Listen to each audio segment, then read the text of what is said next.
Hey, welcome to the Goss Live Edition. Today, we're coming to you straight to talk, to chat, have some fun. Our topic is education. This week's topic is education, and we've got a lot to say about it. What I can tell you about America is that, 331,420,000 people live here, and 50.6 million of those people are in school, K to 12. So that means about 1/6 of the population is kids, and they're scary. But they also have scary things happen to them. And we talked a lot about that amongst ourselves at the GOS. So we wanted to talk to you about these stories because we hear a lot about education, about whether teachers are satisfied or not satisfied, whether they want to continue in their roles. We hear about children not making the grade. They're not graduating in the numbers that they should. Like currently in America, 85% of students do graduate from high school. However, that means 15% don't graduate. So 15% of our population is kind of being left behind. So what do we do about that? Those are big questions. Now, we don't have all of those answers, but we can come up with a couple of answers as we listen to all of the stories that the GOS team is going to share with you tonight about their experiences in K to 12 education. We may hear a little bit about college too, because that's still kind of formative and it can still be kind of problematic. So we're happy that you tuned in. Get ready to enjoy our show. I'm going to start introducing all of our competitors because we're making this in the form of a little game. There's going to be a competition. So whoever is the last man standing, who's ever had the worst experiences, the most intense experiences throughout their educational life, that person's going to be our winner. And they're going to win a grand total of $8 because that's about the value of a Philadelphia public school education. That's right. I went to school in Philadelphia. So that's why you got to bear with me. All right, everyone. Let's get this show on the road. This first person survived the Florida public school and was only called mulatto by a teacher once. Everyone, please welcome Danielle Clark. Woo! Hello, I am here to win. I came in uniform. I am in dress code, and I'm taking this home. All right, Danielle, spoken like a true, a Florida Heart Rock. All right. Flow grown, baby, flow grown. Well, this next contestant, wow, she was the girl whose second grade teacher put her in a group of one, which is uncoincidentally the title of her memoir. And this is Dominique Nisperos. Welcome, Dominique. Hello. I'm great to be here on Team Dominique, rubbing Team 1, top gun, getting it done. And don't be fooled. Dominique will cut you. All right. Also, born and raised in Florida, she's a Floridian. Maya has experienced education from every angle, from a tiny Jewish day school with 6 kids in her class and her own mom as a teacher to a poster American high school with 2,400 students. Today, she's a teaching artist in public, private, and charter schools all over the tri-state area, where she once helped edit 60 bird documentaries made by second graders. She is our resident white woman, Maya Kagan. Welcome, Maya Kagan. Hi, guys. It's great to be here. My competitive spirit is slightly dampened tonight by the fact that I was up till 1 a.m. the last 2 nights in a row editing more student documentaries, 116 of them. So I'm feeling the Friday vibe, but I'm very happy to be here and ready to share all the stories. Ouch, Maya. Our next competitor. Wow, Michelle and her mother still feud about the fact that Michelle wore her angel baby t-shirt at her second grade picture day. Her mother does not understand why Michelle wanted to keep things cute and casual. Everybody, let's welcome Michelle Chan Bennett. Woo! I have a snack. That's good. Keep the energy up. You want to see my photo? We'd love to see it. Or do I wait until the competition starts? Let's wait until the competition starts. You're so right. No, Show all your cards right now. Yes. Now, this next person, well, let's introduce him. Shem made it through elementary school with 100% attendance and no lates. And it's still the credit he's most proud of. Welcome, Shem Pennant. And I've got a tea outside. Let's get me home. Let's vote me up immediately. Let's go. Don't be fooled. Don't be fooled. And last but not least, next we have Jonathan, who learned many practical skills in elementary school, including how to join the military, which he still reserves as a potential backup career. Welcome, Jonathan Liu. Hi. Hey. My Wow. competitive spirits are fiery. And I'm ready to go. Don't mess with me, My Jonathan. second time being live. And now to judge the lives that we have in front of us are two wonderful comedians, two powerhouses. First, let's welcome G Mama Lee.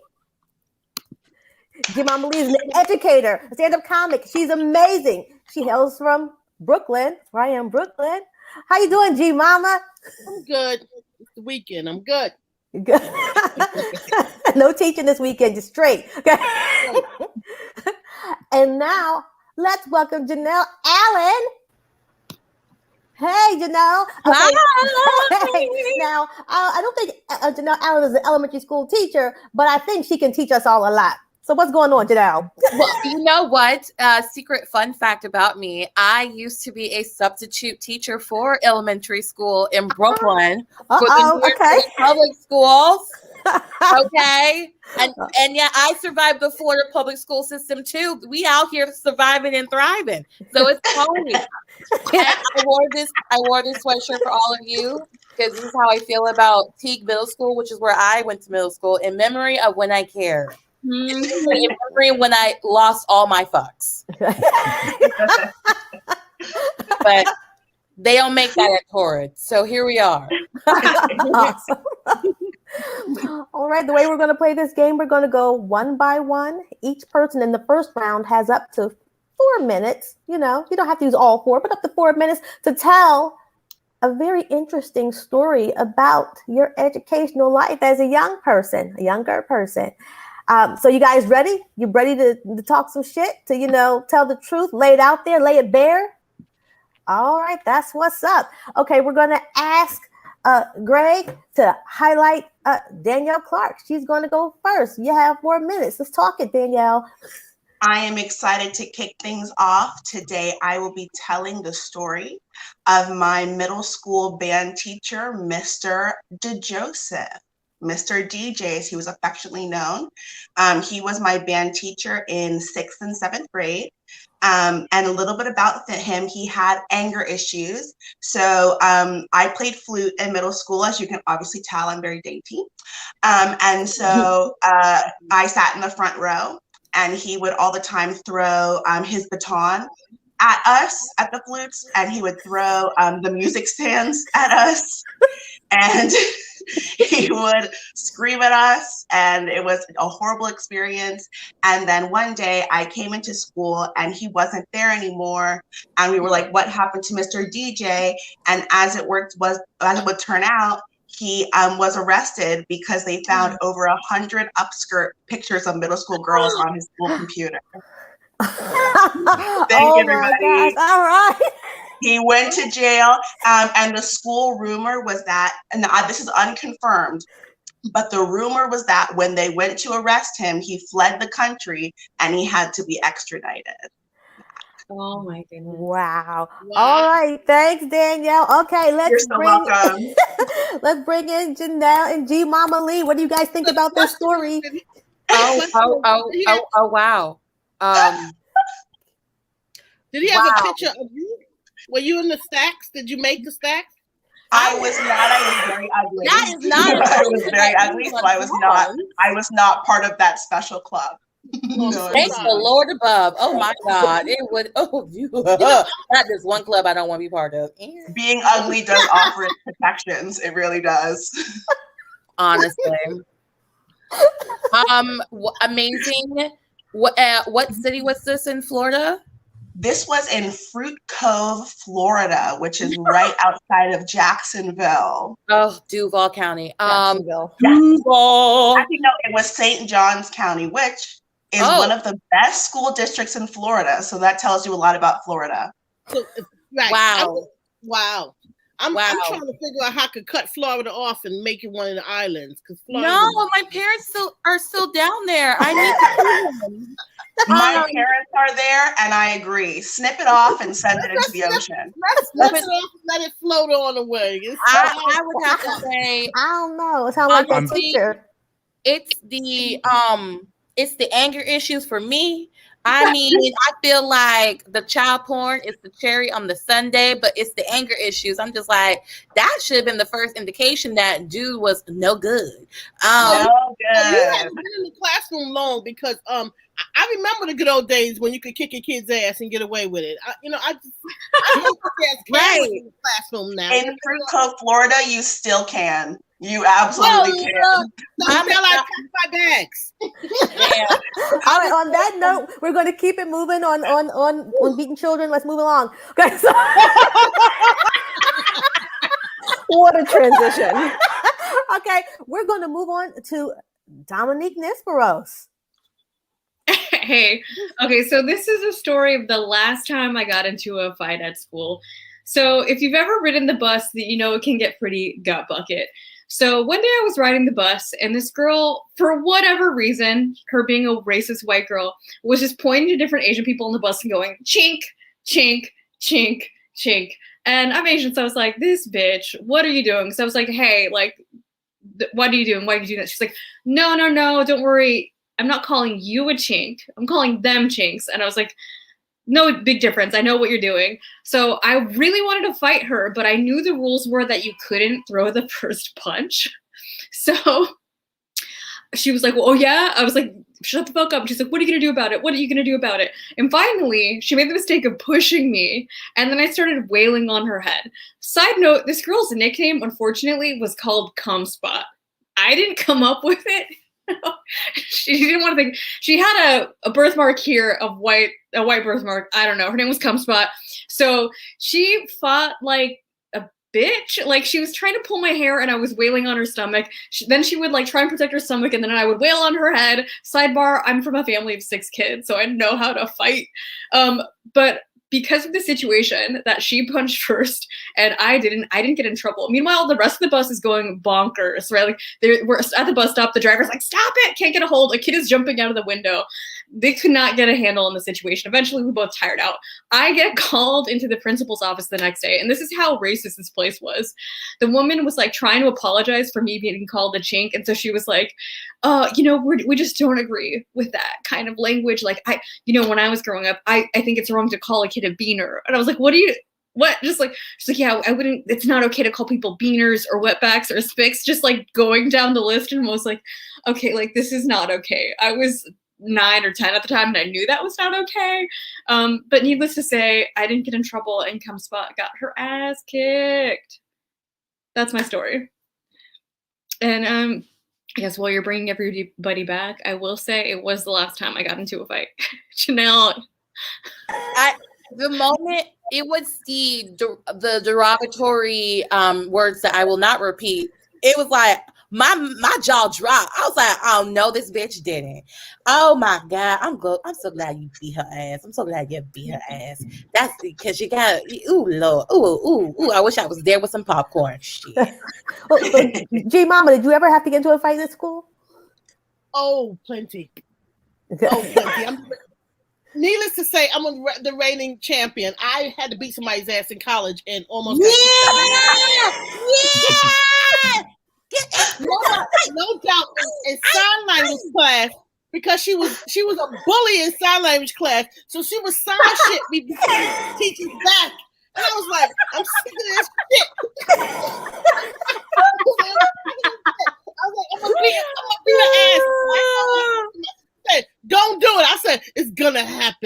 yes, she did hit me first. And so we had That's how you got to do it. We had a mock trial in the college office, and one of my friends who was taking pre-law had to defend me in the trial. And so I knew. So they told me to either withdraw, but I had gone on a trip and danced with somebody who was on the board, so I knew I had a shoe, and it was staff and students, so I knew I had a shoe. And once you dance and put your butt on the guy, you're gonna win the trial. So let me ask you guys. So then, since you've had to fight, so this Dominique's story, like, how you feel about that? What do you think she was in the right? Hell yeah! Listen, hell yeah! Sometimes you have to kick it. Sometimes you got. You know what they tell? You know, we're not Gandhi. Okay, Gandhi was Gandhi. No, we some bitches who gonna fuck a bitch up. Okay. Period. Right, exactly. A bully won't stop until you whip the ass. They really. That's why I told my cousin. She was saying this shit to me for like 2 weeks, and then when I whooped the ass, it stopped. I mean, I had to go and take the. And let me just say, if we went to school together, Dom, I'm not gonna lie to you. I probably wouldn't jump in. I'd probably be there mentally recording the whole thing. So then I can go to class next period and tell everybody like, yo, Dom, beat up cum spot. What? Yes. Let me tell you. And then I would do blow by blow by blow. And I would do all the reactions. Like I would be a commentator, reactor, all of the above. I mean, I would make your story popping. Thank you. Awesome. So we're gonna. We're still what grade were you in, Michelle? I think I was like, actually, I must have been like in 6th grade. At that school, I was like just starting middle school. It's the prime grade to whip some ass. Yeah, right. It's time to whip some ass. Catch some knowledge or catch these hands. Right. Catch them hands. Right, well, now we're going to keep it moving. We're going to move on to Maya. And I don't know, Maya, is kicking ass a part of your story? I don't know. We're going to find out. Let's go to Maya now. No specific kicking ass stories, at least not at this point in the competition. Maybe later. So I had a very interesting experience where I spent kindergarten through 8th grade at a very, very small private Jewish day school where my 8th grade class was only 6 people, meaning the number of people on our show right now was bigger than my class, if that gives you some idea of how small my class was. I'm also the only person I've ever met who went to a private school that was broke all the time. Like my school had no fucking money. My 2nd grade classroom was a trailer. My 2nd grade classroom was a trailer. My mom was the art teacher, and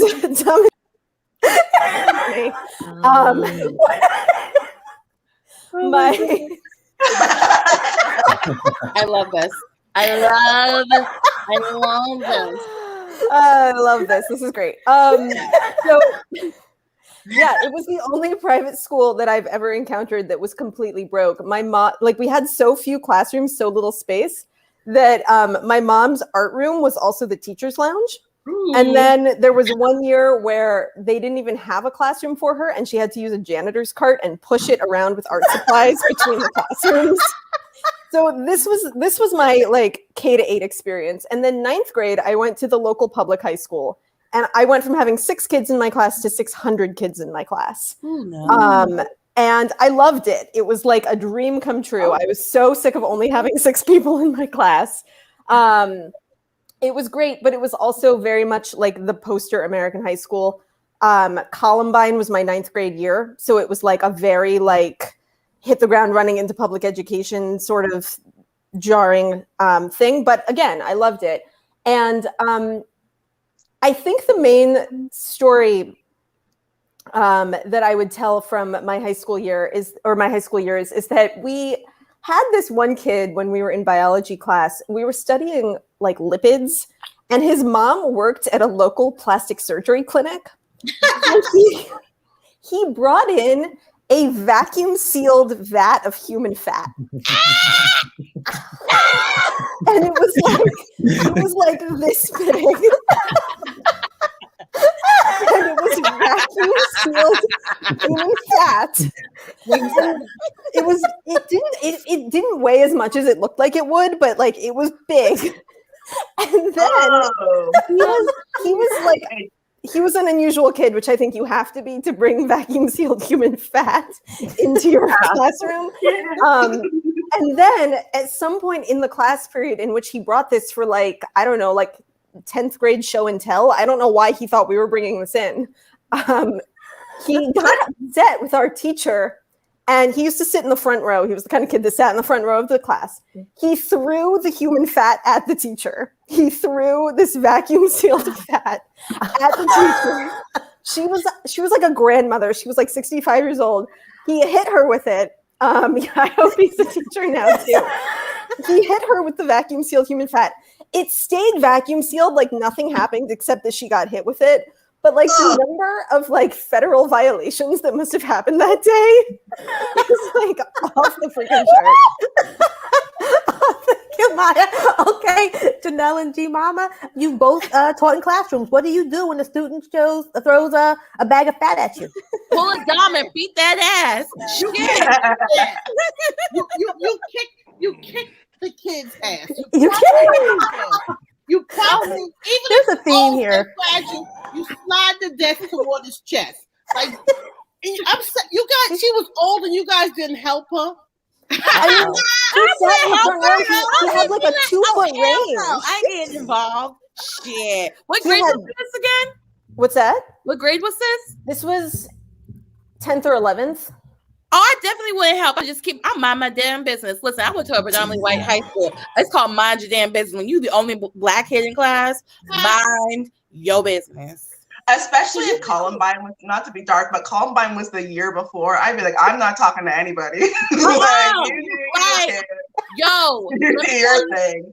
Let me tell you, there was a kid who was keeping the list of all the kids he wanted to shoot in school. And guess what? I never talked to him and I never messed with him because I knew he was. So, had those kids. If you gonna throw human fat, first off, he a rich kid with too many issues. So his mom and daddy need to send him into therapy. Okay. Probably a psych ward to be exact. Okay. Mental health matters. Bonjour.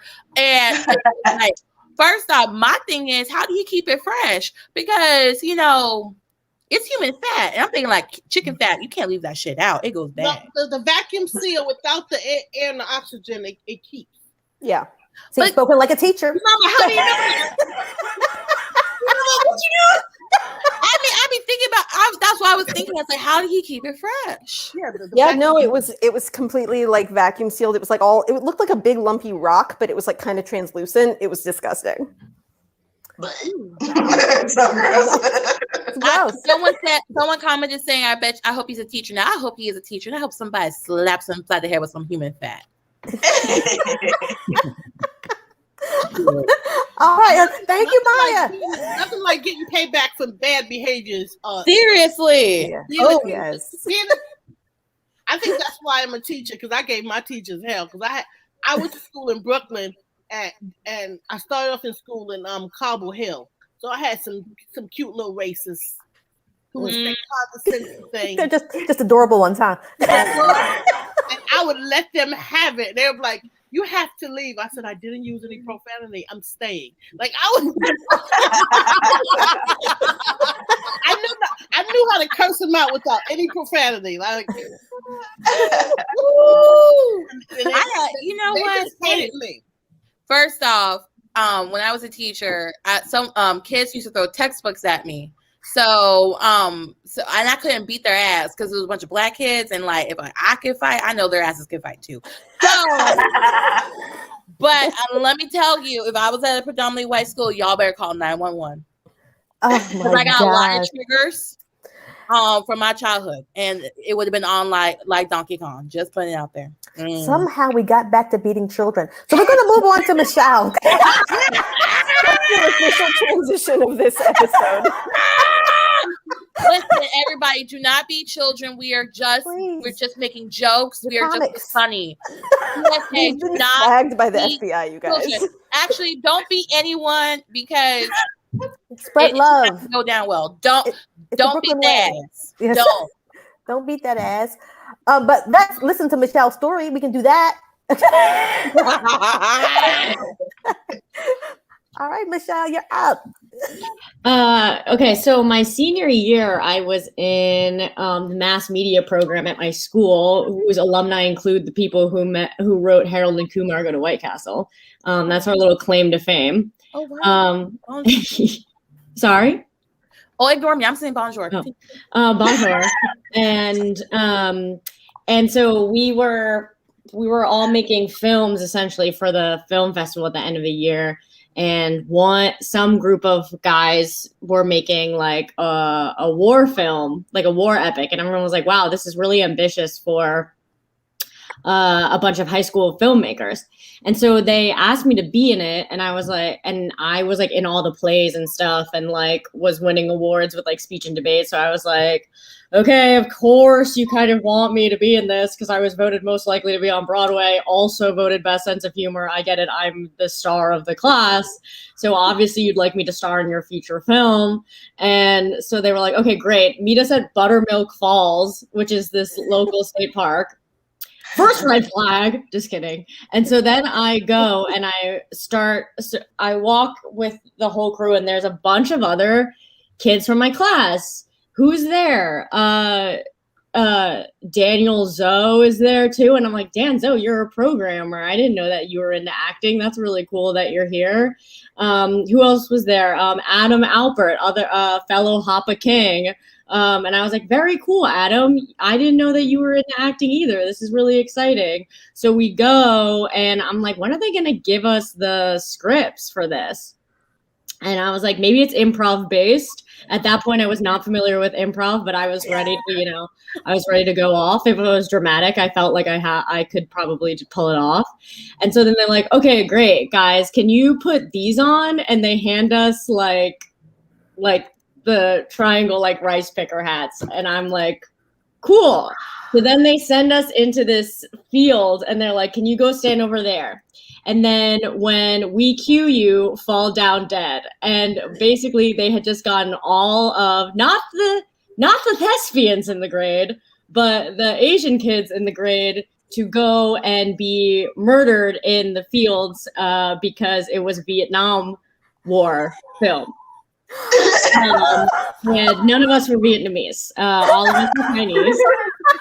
And that was our role, was to be murdered by this group of white boys in like tactical gear for their war epic film.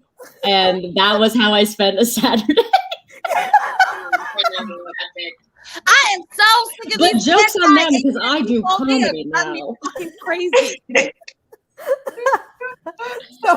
in the hell?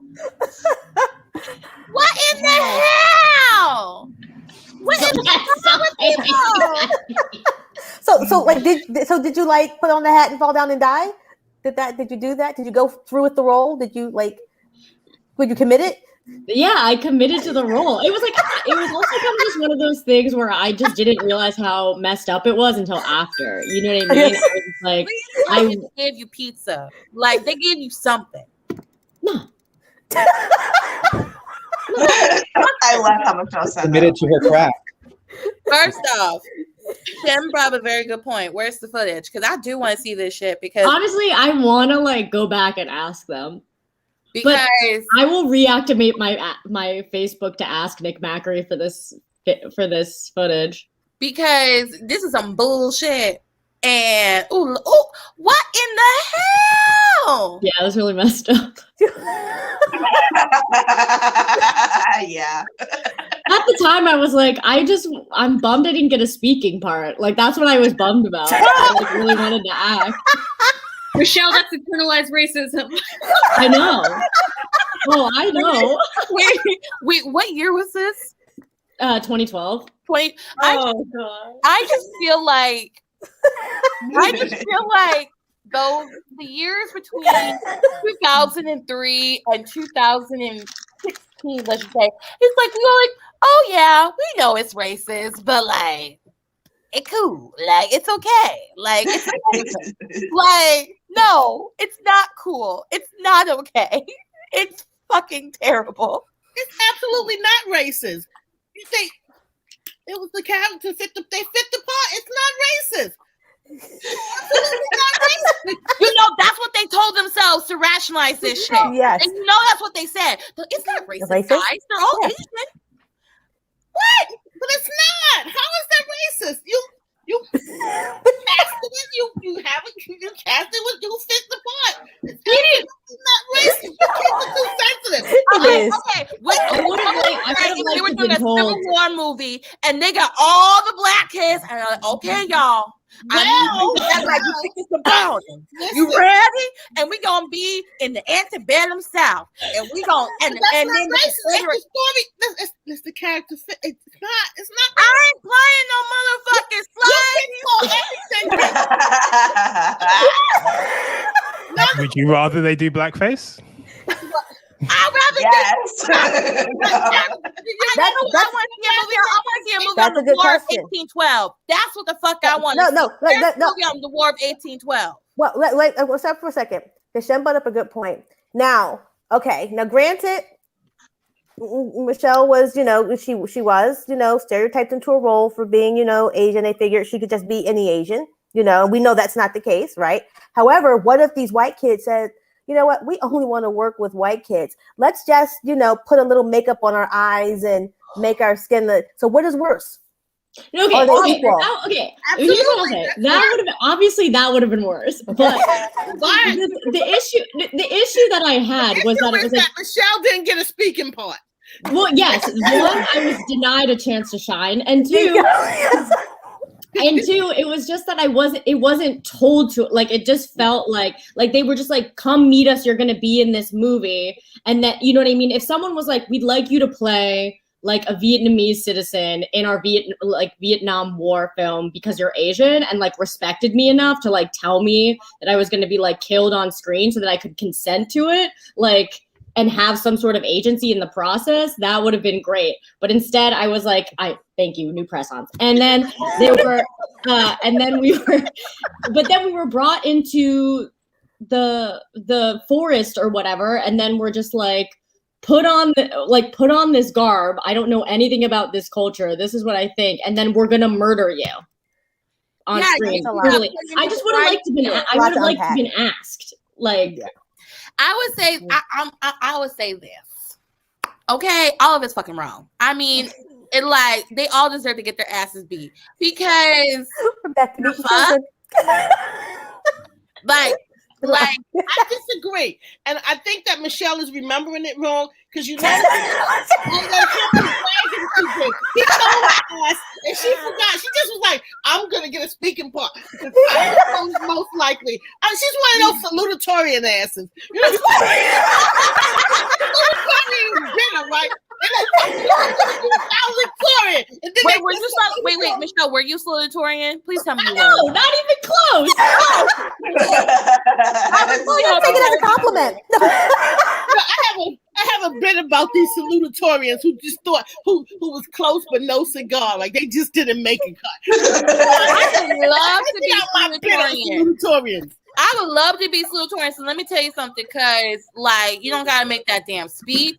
That shit is easy. There's no pressure. I may have gotten rejected from Harvard, but I got into Princeton. Like, fuck all y'all. Like, it's good. First off, and they got lunch clubs at Princeton. You like to be shoved out of the picture? They take two pictures of the salutatorian and 1,600 pictures of I wouldn't give a fuck. Let me tell you something. I wouldn't give a fuck. I would be happy to be a salutatorian in my high school, because in my speech, oh my God, I would put in so many dirty double entendres. Okay, I would do it because I would let all these like racist white teachers who thought I was dumb. I was like, yeah, now what now, bitches? Yeah, I may not be first, but guess what? I'm getting the fuck out. See, I want to circle back for a second. I think, Michelle, if you had just went and beat their ass, I think then we all be on the same page. So are we condoning children beating children? Because yeah, you're right. I'm misremembering it. I did beat all their asses. Okay, good. Now I'm remembering it. I took out 15 senior boys that year. With them nails. With those nails, you can cut a bitch. Okay? I'm just saying. Just like slicing throats. It's all coming back to me now. I'm telling you, in school, I used to use my braids as a weapon. Like when people used to piss me the fuck off, I just swing my hair and slap them with my fucking braids. Use your nails, use your hair. You got them for a reason. I do also want to say that the salutatorian too. Oh, Michelle actually beat their asses so hard that Vietnam won the war. Yeah. Won the Vietnam War. I do want to say that speaking of salutatorians and valedictorians, the salutatorian and the valedictorian at my high school planted drugs on each other because their GPAs were very close and they were like each trying to outdo each other. So they each planted drugs on each other, like in each other's cars. I wasn't anywhere close. I was a slacker and a pothead in high school. What kind of drugs? So because we can't. I mean, it was marijuana. That's child's play. What type of drugs? Yes. Oh my God, that's some Nancy Karen and Tanya Harding type. Oh, y'all too young to know that shit. We know what that is. My Tanya came out last year. Tanya Harding is shit, and then we didn't know there was a fucking movie about them. I said what Janelle said, just quieter. But yes, there was a movie about it. And while we have Shem speaking, let's continue to let Shem speak, and let's hear his story about his wonderful educational life as a young person. Oh, in the UK. Oh my God, I'm excited. Oh well, yes, that's correct on this level of energy I'm bringing to the party. So I love that shit. Say that shit again. The party. I love Shem's accent. Oh my God, I love it. I can't wait to listen. That's how he gets all the ladies and all the dudes, and everyone he wants, whoever he wants. This is not what I was promised. It was let Shem speak, and he's done anything but like this is mimicking my school experience. One thing I'm from the UK, obviously, so I didn't pay for my education from young till now. It was all free, which is great. But they also have a very ruthless ranking system in the UK. So in the schools like I went to, they just streamed the kids in their various classes from like the very bright all the way down to the very cool, and then you're like constantly monitored the whole time. It's like you have all these tests and performance KPIs and things like that. It's like at any point in time you can just be like pushed down or like pushed back up, like the Premier League as a reference if anyone follows. No one knows that reference, Shem. I do because my ex-boyfriend was a fan. I know. I know. So we weren't going to talk about this, but yes. But yes, like there was just that constant like pressure. It was like incredibly competitive, and it was nuts. So everyone's like always like vying for each other the whole time. And I had two stories that it sort of reminded me of. One was I cannot play the recorder to this day. I'm very bitter about it because when I took recorder classes age 10, someone in the class was jealous of my lips and said it was an exact quote. And they said it wasn't fair, and then the teacher removed me from the class. So to this day, they would not let me do. Oh my God, fucking recording! That is the most British racist shit. Your lack of lip. Yeah, like I just was like I was not allowed to like join in the recorder class. And still a bit about it to this day. I was 10 years old, but I will never forget Daniel Brumby's name. But yeah, that was wild. And then because they moved the kids up and down, like the top tier of students, it's all like middle class parents whose like kids are teachers. I'm not. We lived on like food stamps, so like I was very, very poor. So everyone in my class was very middle class and looked down on me aggressively, but also because it was attainment based, they couldn't like kick me out of the class. So they would all talk about their holidays in France, whatever. And I was like, oh, I went to Balham. None of this makes sense because it's very local. Having said that, towards the end, everyone's like struggling to get into valedictorian, I've learned the word, style classes, and then they publish all the results. and I got into Cambridge, which is like a fancy university in the Cambridge. UK. Oh my god. We know what Cambridge is. I know. know You know what soccer was? Bonjour. Soccer is the most. Football is the biggest sport in the world, and you're like, what is that? We don't know about the Premier League. I know about the Premier League. Okay, my ex-boyfriend was at Manchester United. Again with this ex-boyfriend guy. It sounds hot. But yeah, the Premier League of universities is Cambridge. It's like I got in, and then like no one else in my fancy class did, and now they were mad about it. Like literally, I like this woman called Chloe Rowlett came up to me and said, "You know, I never really thought much of you, but now I guess since you've gone to Cambridge, I have to reassess that." I'm like, that's literally word for word true what she said, dead ass to my face. Like, how are you saying this? What makes you think that's okay?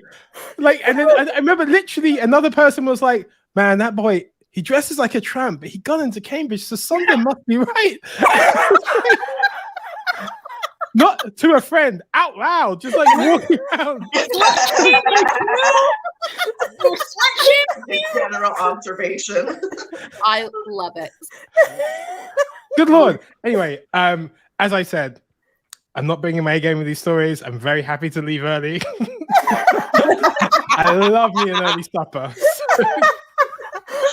You know what? I appreciate your story because when I think of the UK, I think of shows like Skins and Sex Education, where the kids are just getting drunk. They're considered adults at 16 because my black ass, my mama told me I'm a child. She still tells me I'm a child. So, I mean, it's so nice to know there's like normalcy. Well, sort of racist normalcy. Oh, we have very good racism there. It's very proper. Very, you know what? Thank you. That's the thing about the British. They are so polite about their racism. I realized that. I was like, damn. I mean, trust me, these like American Southerners, they could take a few notes. Bonjour. I mean, I know, she was like, I think I may need to reassess. Like, I've never heard a white person say that to me about their first impressions. I may need to reassess how I think about you or how I feel about you. Oh, he doesn't feel about me at all.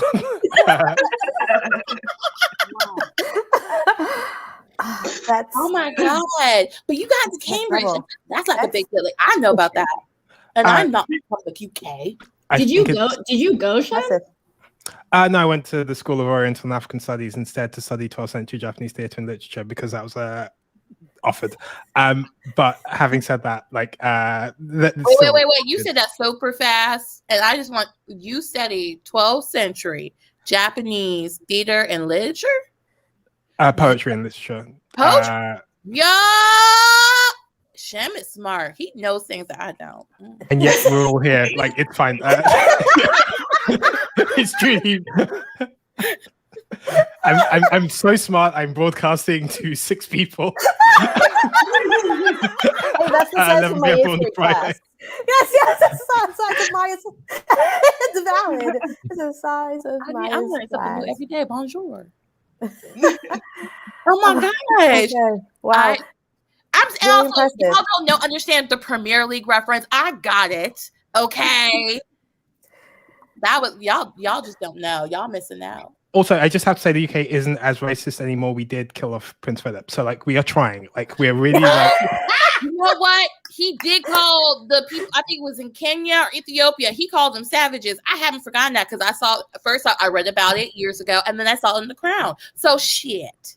And then before that, we just like stole everybody's land, and I'm still mad about that. I know. I love how Prince William was like, "Oh, we're not a racist family." Bitch, do you not know about colonialism? Oh, in The Crown, in the second season, Queen Elizabeth said to her kids, and I quote, "Now, kids, we have to keep all these countries." She's pointing to all like the little countries around the world. And she's pointing to the countries in Africa. She's like, and we have to keep the Commonwealth together because they would do a silly thing like try to get independence. What? And if you do let them get independence, I'm going to beat your ass. And on that note, we're going to pass to Jonathan. Yes. I'm telling you, Yes. Brandon needs to stop. I mean, I do want to meet him one day, but like for real. All right. I All think right. it's gonna turn to Fight Club. Yes, pretty much. Hey, Don, what's good, girl? All right, so we're going to move to Jonathan. Where's Jonathan at? All right. Jonathan, did you go to Cambridge? No, unfortunately, I got into one school, and it was my last choice. Congratulations. It was UC Santa Cruz. That's a good school. I went there. I got into Santa Cruz too. Oh my God! Did you go to Santa Cruz? I went to Berkeley. Oh, Berkeley. That's the one I didn't even bother applying to because I was like, no, that's out of my league. My celebrity crush went to Berkeley, so it's a good school. I've heard. It's cool. It was right next door to where I live. Jonathan's a celebrity. All right, let's hear from Jonathan. Let's hear Jonathan's story. Okay. My story is a high school story. And the high school I went to was a magnet school. And it had like a lot of people. It had like 3,000 people or something. And it was one of those schools that had like Hebrew and Latin as like optional languages to learn. And they had a theater program. And what the first thing you have to do when you sign up for a school like that is they make you take an extra curricular or like I don't know what they called it, but they had I had options like pottery and theater tech, and all of them seemed boring to me except for theater tech, so I decided to go for theater tech. And so they taught us things like how to build sets and stuff, and how to like chop wood and like cut it down to sizes, like work with wood. And oh yeah, no, I mean, no, I said magnet school, but that is an interesting choice. Magnet. Oh, you didn't say magnet. To be fair, it did sound like maggot again the second time. Yeah. Okay, he went to a magnet school. Magnet school. Mad Men is a Mad Men school. Sometimes I drop my consonants because I like rush like what I say. It's okay. We got you. We got you. A magnet school. But yeah, so as part of theater tech, one thing you have to do is like you have to like help set up the plays for the artists. So we were producing something called Les Mis. Ooh. And yeah, I also did Les Mis in high school. What did you do in high school? Les Mis. Also, were you like an actor, or were you in tech? I was Madame Thénardier. I'm sorry to interrupt your story. That'd be funny. Yes, Belting Queen. Anyway, sorry. Yeah. So during Hell Week, what they do is they decide like who's like which tech is going to set up like which piece, and like who's going to go out there and like put like this chair here and stuff. And there was this guy who was coordinating the whole thing. I don't remember what his name was, but I'm just going to call him Gary. And Gary to me was the definition of a Lowell high school. That's the name of my high school. The definition of a Lowell high school. He was kind of a prick, in my opinion. But I mean, and that's mainly because he was an authority figure. I don't think and I grew up like learning to hate authority figures, and so like he was kind of like handing out everybody's like what everyone was going to do. Everybody had a role, and my role was to be the clothespins guy. Which meant that like because like the way that they had built the set was like everything was kind of like styrofoam and held together by clothespins. They kind of had like four, like two poles here to like and that was where the wall was going to be, and like they would like switch out like different like backdrops, and my job was to like make sure the clothespins were like tight, and so that the styrofoam walls wouldn't like fall over. And so he was like, Jonathan, this is a this is a really important job. You're going to be my clothespin guy. Like I was like, no, you're bullshitting me. Like everybody else is getting to like move stuff and like put tables in the front and like, everybody else gets to be ninjas, but I'm just the guy in the back being like handling the clothespins. Really? But but I just told him, oh, okay, thanks, man. Like I really feel appreciated. Mm-hmm. I kind of walked away. And then, so the night that we actually put up the show, and this is a theater of like that holds like maybe 400 people or so, and so there were 400 people in the theater watching Les Mis, and I'm in the back, and I remember distinctly, like looking at the backdrop and the clothespins, and just kind of like it was not in the most secure place. And I don't, I had kind of a Godfather moment where afterwards I was like, he asked me, did you make sure that the clothespins were like secure? And I told him yes. I do still go back to that Godfather moment, and I know that there was something else going on.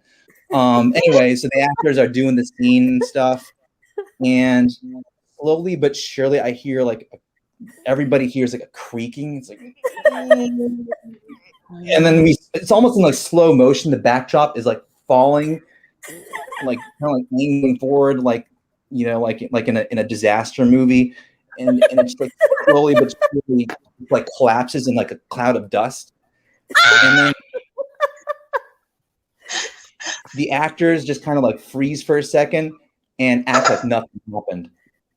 Like a wall had not just like collapsed in front of them. They're kind of acting at the scene, like, oh yes, Timothy, please pass me the jug of wine, please. Or like that's not a good contact at all. I don't know why. But yeah, there was like clearly audible gasps going on in the audience, and I'm kind of just staring there, acting surprised.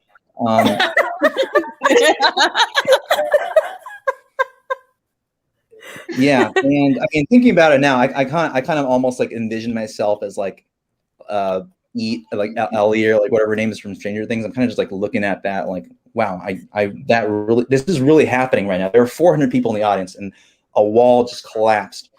And ironically, that wasn't the worst thing that ever happened, according to like afterwards. They're like, oh no, John, it's fine. You did it. You did a great job. You had one job. Yes. One job. You had one job. John, I'm wondering if you went to my high school and I don't know it, because that happened to the play in 12th grade that I directed. It was not like this, but it was a comedy of doors. It was cash on delivery, and it was literally like one of these British farces where like people are behind doors and you can't know, and the whole fucking thing fell down. And the play can't work that way. Like you know who's behind the doors. Like, Jonathan strikes again. You know what? I mean, first off, whose idea was it to have a set held together by clothespins?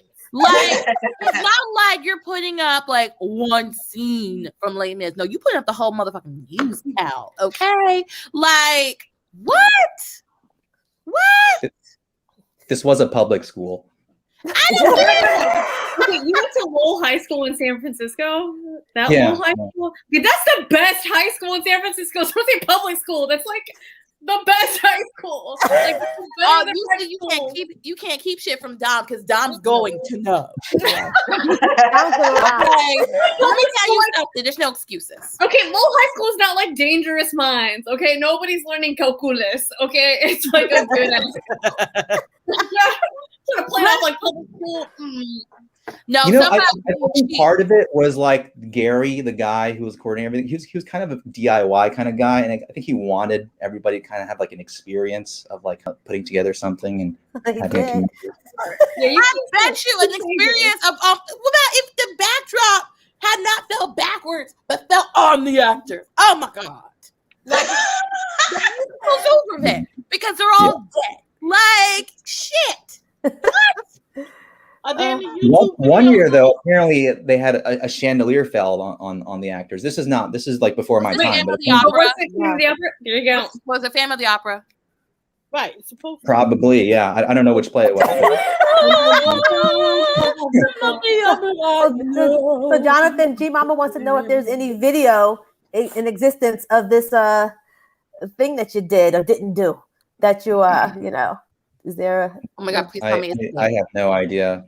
okay. So we wanted to see it. What year was that, Jonathan? So I can look it up later. I'm gonna look up Lowell High School. What year? Oh, I'm gonna be mortified after this, but this is in 2009. 2009 Lowell High School Les Mis. That's what I'm looking up on YouTube tonight. Okay.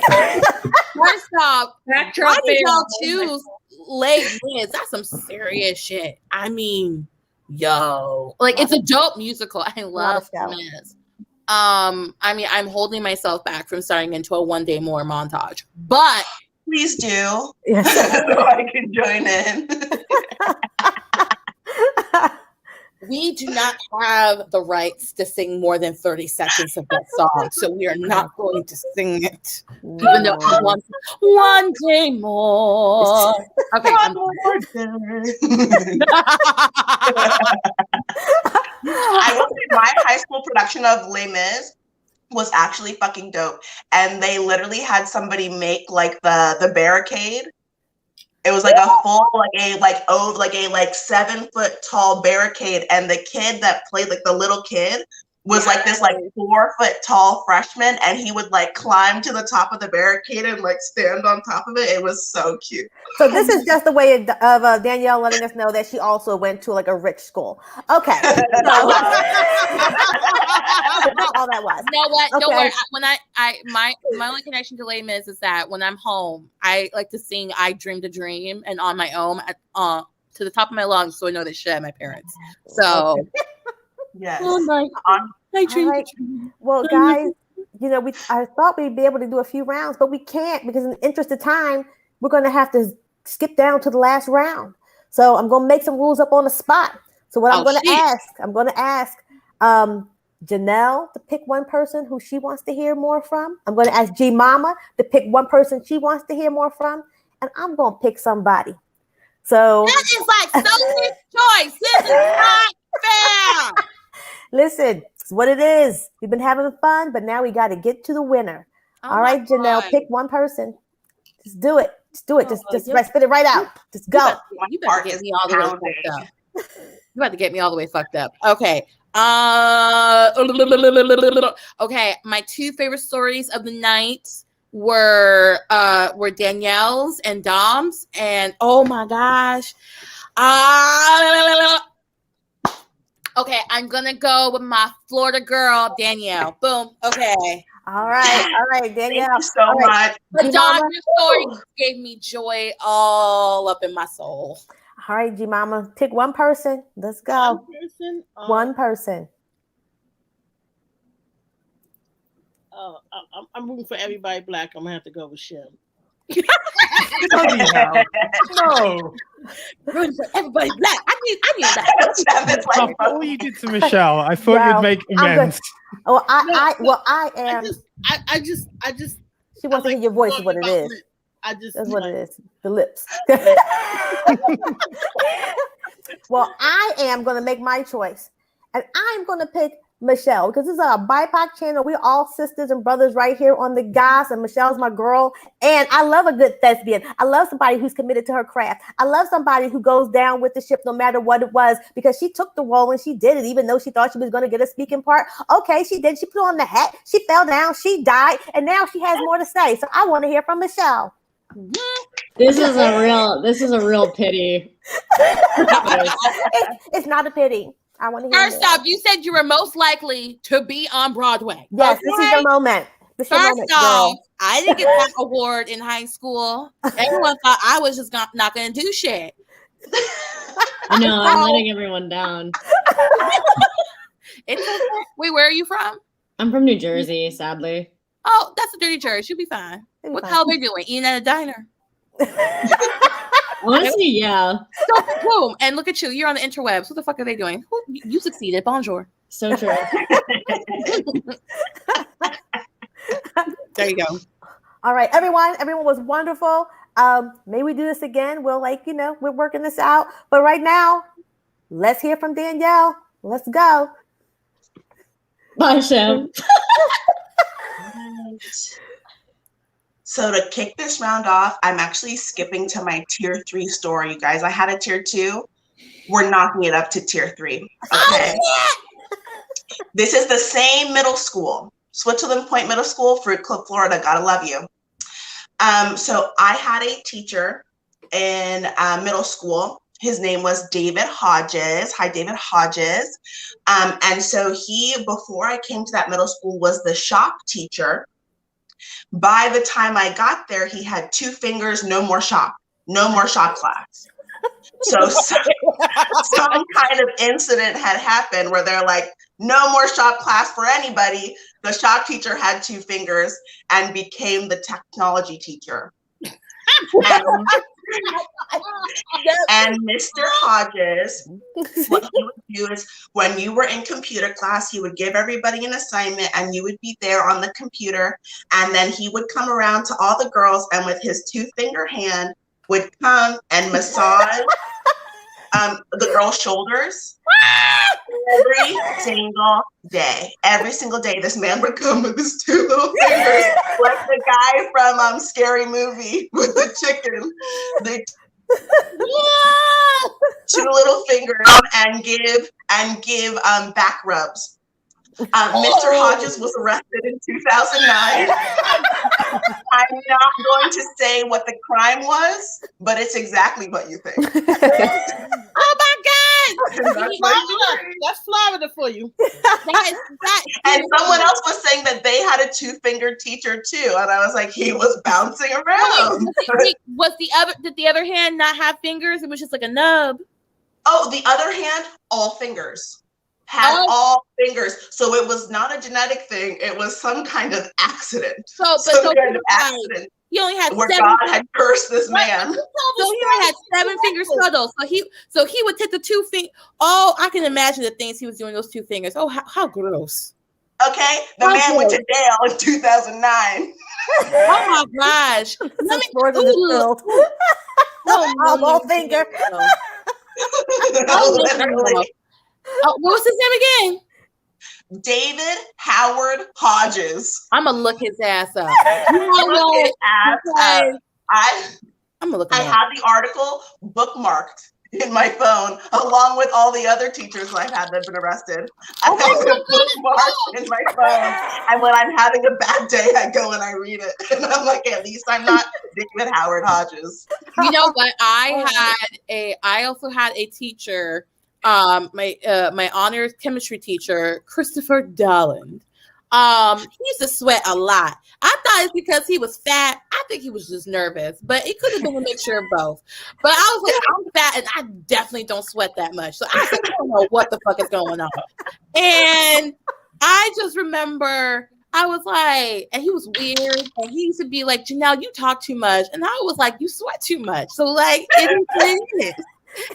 And I remember a few years ago, I was home and I was watching the local news, and there his big old face came across the TV screen because he had been arrested at my school because they found him in connection with a brothel in Orlando. Okay, a frequent visitor. So you know what? And I'm not even joking you. And they fired him on the spot, obviously. Even though that school had no right to fire him because they all got secrets and skeletons. Let me just say, okay? But let me just tell you, okay? Let me just tell you. I saw him in Costco, and he saw me too, and I started following his ass because I had questions, and he ran off. Oh, awesome! I feel you, Janelle, because we got to keep moving. I'm sorry, we got to keep it moving. Crazy. I feel you because I also had beef with my chemistry teacher, and he hit a student. What? I got fired. Oh my gosh, this is Florida's too much. I'm so glad I did not. I'm cutting it off. Florida. Yes. to say. All right, so we're going to keep moving on. We're going to move in the same kind of order we moved in before. So, Michelle Chan Bennett, let's hear some more from you. Okay. So we one day I'm sitting in Spanish honors. Yo! Smart. Because we're smart, but we just don't want to work as AP. He was smart. Those honest students, it's all downhill right after they leave school. They just... It wasn't down here for me. Look, I'm on the chat with all y'all. So what's up? So true. I was also in honors, and we're all here together. Boom. Yeah, so I was in one of my many honors classes, and so we get an announcement over the PA that it's time to go into lockdown. So I was in school, this was like 2011 or whatever, so it's just like pretty standard to go into lockdown. So, but like there's no signs that it's like actually a drill. And so we're all like, okay. And so we're all really scared, and we hear like all these footsteps going down the hallway and like voices of like a lot of guys in our grade. And we're like, what are they doing? Like and we're really scared, and there's no gunshots or anything. But then very quickly we come out of it. So then we find out that there wasn't an intruder in the school, which is what you're trained to, think when there's like an active shooter. It was because a group of like what I call like A-list popular guys, right? Just like meatheads were running through the halls looking for Alana Soren, because Alana Soren was like a relatively quiet, like kind of normal girl who had like written an opinion piece in our school newspaper, Rampage, because our mascot was the Ram. And she'd written an opinion piece sort of like calling out like popular kids that were like very clearly partying and drinking alcohol and like posting red Solo cups, and was like, this is really stupid, and like you're dumb for doing this because like colleges are gonna see. Like it was just like a stupid piece, because she was just railing against these popular kids that like made everyone really scared every day to be who they were. And like they were not, this is not condoning their behavior or anything, but like she was just, just letting it loose through Rampage, right? Some like healthy journalism. And like these people were so pissed off that they like started a mob, and they like went to look for her in class, and were like gonna beat her up. And they never beat her up. It was very January 6th vibes, in the sense that it was just like everybody got really worked up, you know what I mean? All these like shitheads, and they needed to like put their anger somewhere, and they acted like they were gonna beat this girl up, and they never did. Yeah, my school on an A-list, and and they never did it because they just wanted to like walk around and like fuck shit up because this girl was coming for them, or like through Rampage. Meanwhile, it was like, I didn't know half of you could read the school newspaper.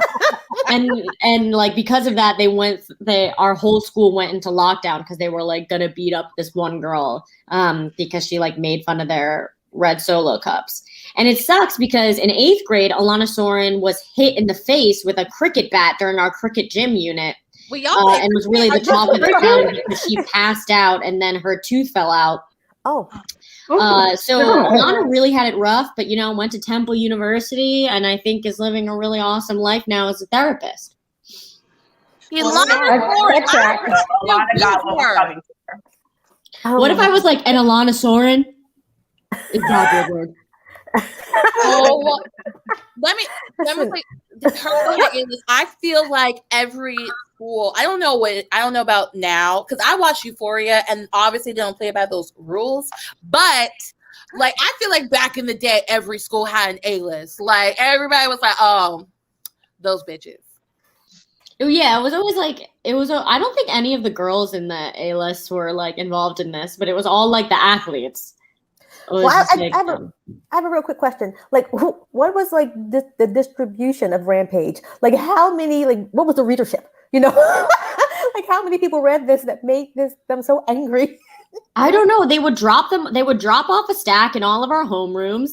They'd be available to pick up in the Mac lab, which was the Rampage headquarters. And I don't feel like people even really read it. Like, I don't know. I felt like just my friends who were the nerds read it. Wait, hold up. Wait, bonjour. Hold up. She wrote, it just dawned on me. She wrote a gossip column for the school newspaper. No, it was. I wish it was that. I wish it was like 100% juice gossip girl gossip column, and it wasn't. It was just like it was truly an opinion article. Like, okay, I wrote one about like Invisible Children one issue. Remember Invisible Children, that like charity? It was just like an opinion thing, but her opinion just happened to be a hot take on the kids in the school. Oh, I see. I was about to say, no, I should have gone to your high school. Wow. Oh, I would have volunteered for that gossip column. And like, it's just funny because like the editors were all the student editors and the advisor were like, yeah, this is fine. Wow. You know what I mean? Like, write this. It's fine. Like, who's going to read this? No, we know no one reads this. And then it caused this like riot in the school. Did these kids get like they were A-list? What list were you? Ooh. I'm like dying to know. If there was like an A-list rating system, what list would you be on? I feel you were B or C. I would say B. I would say B. Of course you would. I love it. I love it. Oh my gosh. I want to be. I was like high profile. I was like high profile, but like people didn't like me because I was like a loud girl with an opinion that was like, you know what I mean? And like, oh my God, Michelle, people didn't like loud. They didn't like loud girls like that. Okay. Like. Were, oh my God, that was my entire high school years. Oh my God, we should be friends. Bonjour. Oh my God. Bonjour. I could be misremembering this though, and I'm D-list. Fair. All right. I All right. love it. Okay, we have one more. We have one more story. We're going to round it out. First, we want to say hi. First, we want to say hi to Pavar. I don't know. Hey guys. Hey Pavar, thanks for joining us. It's good to see you. Hey, I'm sorry I'm so late, but I had to get in and see what's going on, and I came into something hilarious. Thank you, Michelle. Thank you. All right, so we're going to round it out with Shem Pennant. Let's hear the story, Shem. First of all, straight up F-list, like right at the bottom of the barrel for that. But what it just reminded me of how when I was like trying to like be popular or cool, we had to wear a school uniform, which is just like a little suit and tie to prepare yourself being crushed in the world of business. So you had to like walk around in like a little jacket and little like a proper like full on suit, and sometimes like little briefcases. And then all the cool kids would like they'd tie their ties really like short and they'd be like this.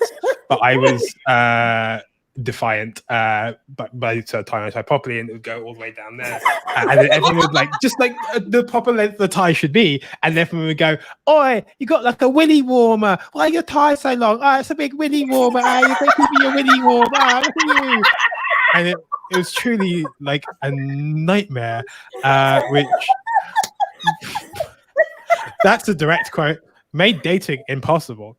Fast forward all the way to like my high school like prom. Like we had like a little dance where we all turned 18. I'm like standing around like just with a bunch of my nerdy F-list friends. Then my close friends Adiola Okabanju like leaves his bag and then says, I'm going to the bathroom, like just look after this bag. And he puts his bag down in front of me and disappears off to the bathroom. And then this beautiful woman I've never seen before just saunters up to me and goes, "Hey, do you want to dance?" And I say, "Oh, I'm looking after my friend's bag. I have to hold on to my friend's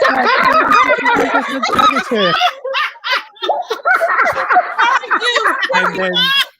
And then she says, "I'm not going to ask you twice," and then just walks off. And then I've never seen her again. That was when I was 18. I'm 39 now. No one has ever asked me to dance since. You're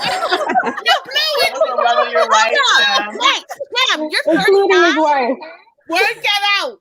Wait, Shem, you 39? That's not the point of the story. First off, melanin. Oh,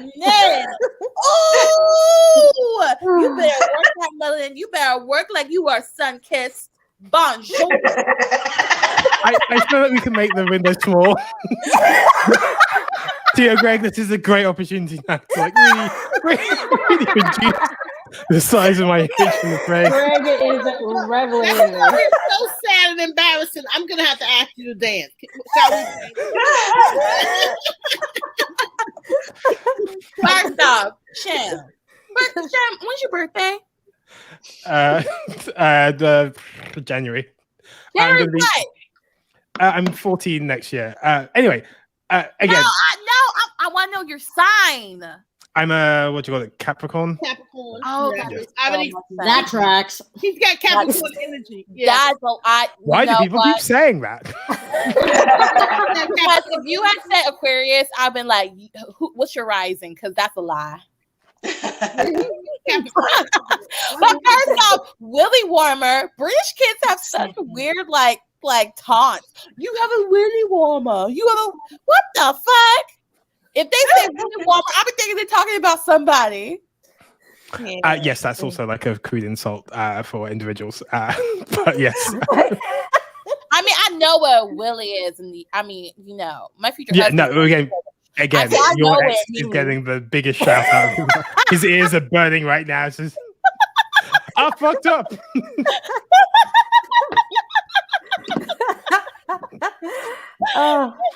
All right. It's that time. We have to pick the champion of the night. That's what we have to do. We have to pick one person. I know it's all wonderful. Can we do gold, silver, and bronze? No, we're just gonna do one because that one person's getting $8. We got one prize of $8. Wait, what did G Mama say? Are you a millennial? Everybody wins. That's a hell no. Fuck participation trophy. Every participation trophy I got as a kid, I scratched that shit up and just used it as for my pretend Oscar speeches because I couldn't take that shit. Participation, my ass. I'm the greatest. So I used to say it like I had to take the academy. Fuck participation trophies. They can suck my tits. Fuck that shit. That's what you guys grew up with. When me and some other people, somebody lost, goddammit. I'm from that school. No, I was just saying, like, gold, silver, and bronze, because the Olympics is coming up and shit. But no, somebody could lose. I don't give a fuck. Well, all right, my vote is for so sensual. Yeah, I'm a sensual bitch. And I'm single, ready to mingle. If you know anybody, Shem, do you know any British people that would be interested in a loud American woman? Let me know.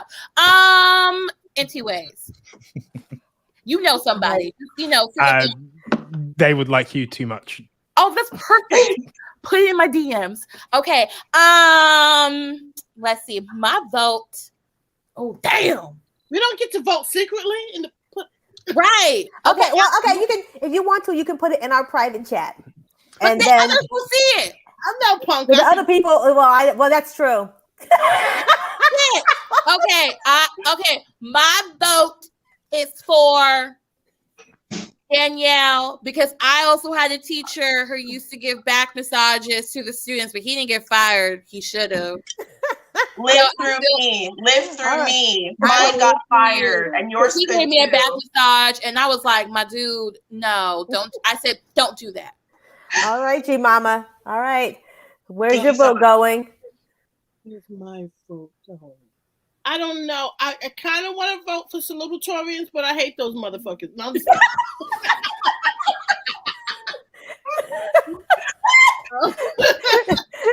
It sounds like you got something to work through, G Mama. You got some real stuff to work through. I didn't talk to my therapist about this. I guess I will. I don't know. You go. Can I go last? Nope. Lord, just let her go last. Cause G Mama needs some time. Nope. No, it is hard, but birthday week will let because you know what? Let me tell you, Alana Soren's my hero. I'm gonna remember that name for life. For real. Okay. And Shem Willy Warmer is going to go into a script I write. I just know it for life. So this is hard. This is hard. I know. So why the fuck you got dance with that woman if you were attracted to her? Like, fuck, what the hell? I ask myself that every day. But you're married, so you're happy. It's okay. You're good. You're good. All right. No. All right. G Mama had another second to think. You had.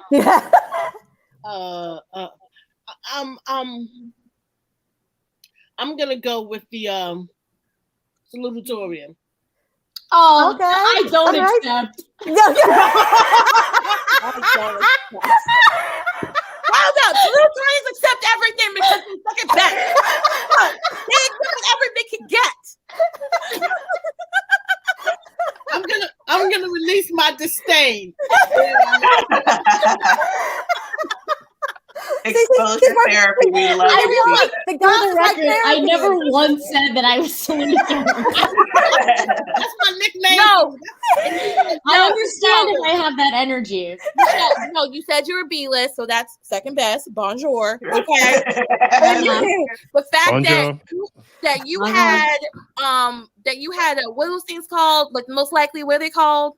Superlatives. Superlatives. You had superlatives, so that means somebody knew you. Okay. So hence being a member of the B list. There you go. So you give salutatorian in your J. Yeah. Okay. Respect. Okay. So okay, let me ask a question. Paybar, did you see these last 3 stories? I saw part of Michelle's and I saw Shem. Okay, so you didn't see all 3. Okay, so you're off the no, hook. I didn't. Yeah. My Capricorn side makes me go with Shem because I feel incredibly relatable to that. Whatever you heard, mine was way better. I wish you'd been there to hear it, and I think that your vote should reflect that. Did you tell the story about the teacher with the 2 fingers? Yes, I certainly did. And I heard it. Yeah, I remember that story. Okay. I think I'm still going for Shem.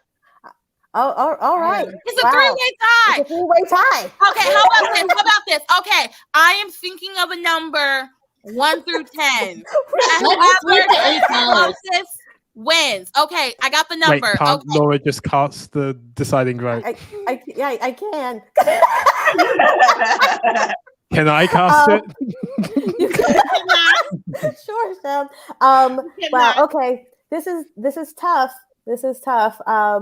Because I love some good British humor.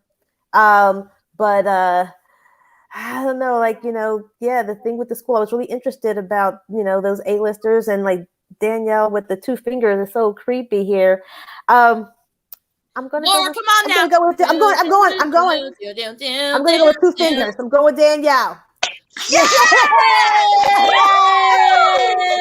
My neighbors are gonna hate me, and I don't give a fuck. I won. Okay, where's your trophy, guys? Oscar. Okay, where's your Oscar? Where's Oscar? What's your acceptance fee? Well, we're gonna Venmo her $8.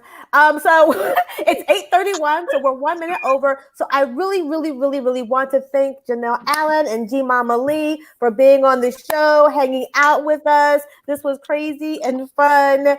And hey guys, audience, thanks for hanging out with us. I hope you had a good time, and I hope you see what education in America and apparently abroad does to us. Laura, are you in LA? Because you said 8:31. I was like, oh, she on the West Coast. Yeah. I thought I said 11:31. Now it's 11:32. You said 8:31. Oh, so you somewhere you don't want to tell us. No, she is definitely on the West Coast. I caught that too. She's like, you on the West Coast. I know I'm working on something, and I can't wait till you post it on the Facebook or Instagram. It's West Coast dreaming. That's it. All right, everyone. Have a good night. See you next week. Bye. Thank you, Greg. Thank you, Theo Greg. Thank you, Greg. Thank you, Greg.